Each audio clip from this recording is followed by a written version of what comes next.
Magandang araw, welcome sa Child of God.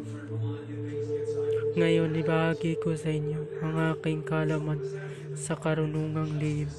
Narito, Part 9:27, Kapangyarihan ng Perda Kabala.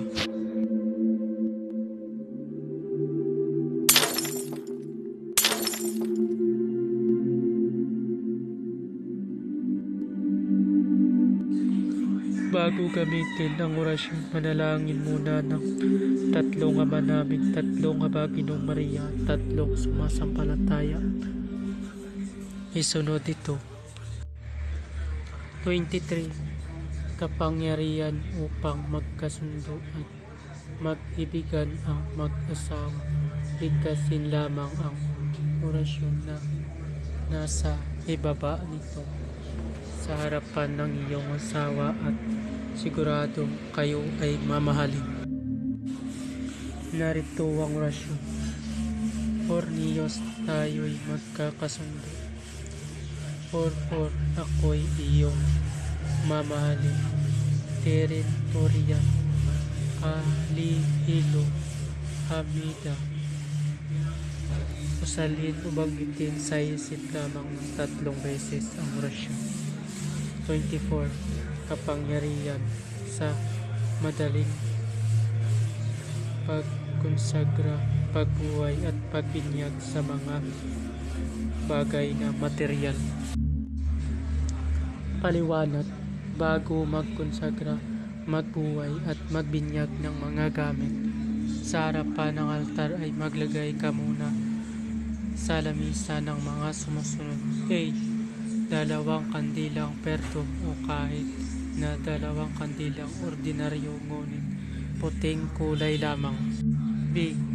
1 basong tubig ulan, ito'y primerong patak ng ulan sa buwan ng Mayo o kahit na tubig sa gripo ay maaari rin. C.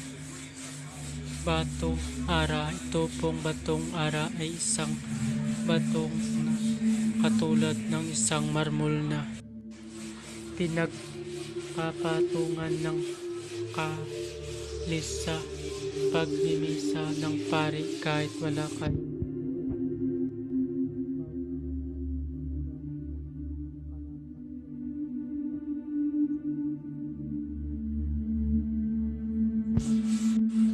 Konsagrasyon ng mga gamit na pangmadalian. Ito'y dasalin ng mataimtim sa kalooban. T.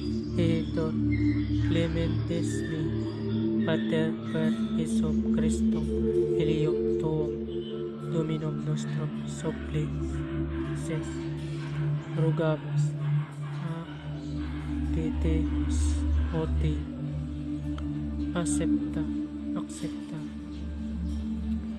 Herbias et benedicas Domini Dios mios et desperabit confitetor tisi Domine in toto corti mio quimat mudum damahi lomik gadal pansya bifuas miobot lamidok baldak anereton metatron, pagbuhay sa mga gamit na pangmadalian.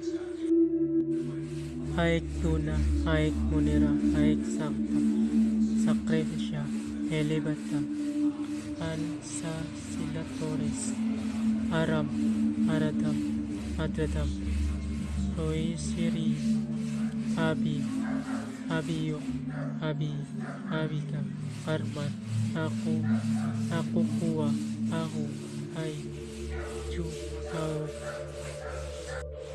abha, ikaak. Pagbinyag sa mga gamit, higutin, baptisi, hiliyap, makmamitam, may pumay, poderom, Kristo, Pater, Helium, Verbum, Spiritum, Omnipotentem, Actenet Ego, Egulis, Hope, Tilabat, Pirabatis, Tarum, Kanta, Palasak, Tiangka, Talinong, Pirukam, Mayam, Darum, Helixo, Beto, Burog, Mixert, en nomine Patris et Filii et Spiritus Sancti. Kayo'y binyagan ko na maging magaling sa negosyo, barilan, patalim at sa lahat ng bagay. Ito po ay iyong sasambitin o salin ng 3 beses na sabay wisik ng tubig.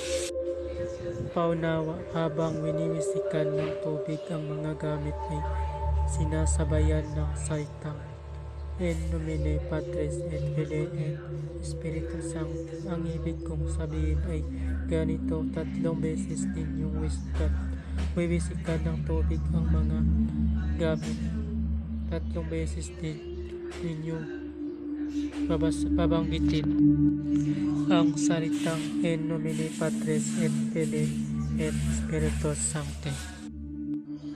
Babala, lahat ng orasyon na aking binahagi ay lubang makapangyarihan.